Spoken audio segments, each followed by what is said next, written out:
सिर्फ 943 दिन ही महाराष्ट्र के मुख्यमंत्री रहे उद्धव ठाकरे। महाराष्ट्र ने कई दिग्गज देखे, 5 साल टिकना मुश्किल। उद्धव सरकार गिरने की पटकथा, विधायक बागी क्यों हुए? महाराष्ट्र की राजनीति में उद्धव ठाकरे का राज समाप्त हो गया है। 28 नवंबर 2019 को मुख्यमंत्री पद की शपथ लेने वाले उद्धव ठाकरे ने 29 जून 2022 को अपने पद से इस्तीफा दे दिया। इस तरह वह मुख्यमंत्री की कुर्सी पर सिर्फ 983 दिन ही टिक पाए। उनसे पहले सिर्फ 2 ही ऐसे मुख्यमंत्री रहे हैं जिन्होंने पूरे 5 साल तक सीएम की कुर्सी संभाल कर रखी। एक रहे बीजेपी के देवेंद्र फडणवीस तो दूसरे कांग्रेस नेता व पूर्व मुख्यमंत्री वसंतराव नाईक। 1960 में जब से महाराष्ट्र एक अलग राज्य बना, सिर्फ ये 2 मुख्यमंत्री ही 5 साल का कार्यकाल पूरा कर सके। इसमें वसंतराव नाईक 1963 से 1967 तक सीएम रहे हैं। 1967 में दोबारा मुख्यमंत्री बने और अपना दूसरा कार्यकाल भी पूरा किया।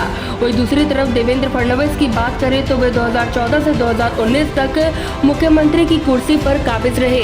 अब कहने को महाराष्ट्र के कई दिग्गज नेता रह चुके हैं, फिर चाहे वे एनसीपी प्रमुख शरद पवार हो जो 4 बार सीएम रह चुके हैं, या फिर बात हो शंकर राव की जिन्होंने 3 बार ये कुर्सी संभाली, लेकिन किसी ने भी 5 साल का कार्यकाल पूरा नहीं किया।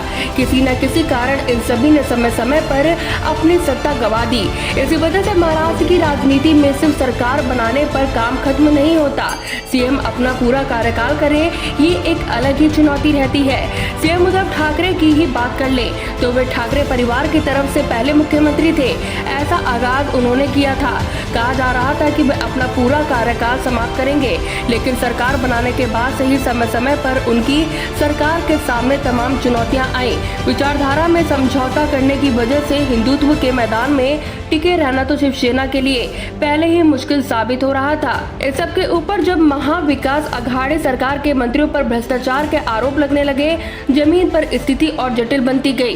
पहले उद्योगपति मुकेश अंबानी के घर के बाहर विस्फोटक मिलने वाला विवाद, फिर एनसीपी नेता अनिल देशमुख पर 100 करोड़ की वसूली का आरोप, उसके बाद बड़े नेता नवाब मलिक पर मनी लॉन्ड्रिंग का केस। इन तमाम विवादों ने धीरे धीरे महाराष्ट्र में महाविकास अघाड़ी की नींव को कमजोर करने का काम किया, लेकिन ये प्रक्रिया इतनी धीमी रही कि सीएम उद्धव ठाकरे को लंबे समय तक पता नहीं चला कि उनकी सरकार पर भी खतरा मंडरा सकता है। अब इन भ्रष्टाचार के विवादों से वे आगे बढ़ते तो उनकी खुद की ही पार्टी ने भी उनके सामने चुनौतियों का अंबार खड़ा कर दिया। पश्चिमी महाराष्ट्र से खबर आने लगी कि शिवसेना विधायक नाराज चल रहे हैं। आरोप लगाए गए हैं कि उन विधायकों को अपने क्षेत्रों में विकास कार्य करने के लिए फंड नहीं दिए जा रहे। विवाद इस बात पर भी रहा है कि उन क्षेत्रों में गार्जियन मंत्री एनसीपी नेताओं को बनाया गया है, जबकि वहां से सबसे ज्यादा शिवसेना के विधायक जीते थे। इस मुद्दे ने भी शिवसेना के अंदर की आक्रोश को हवा दी थी और बाद में कई विधायक बागी हो गए।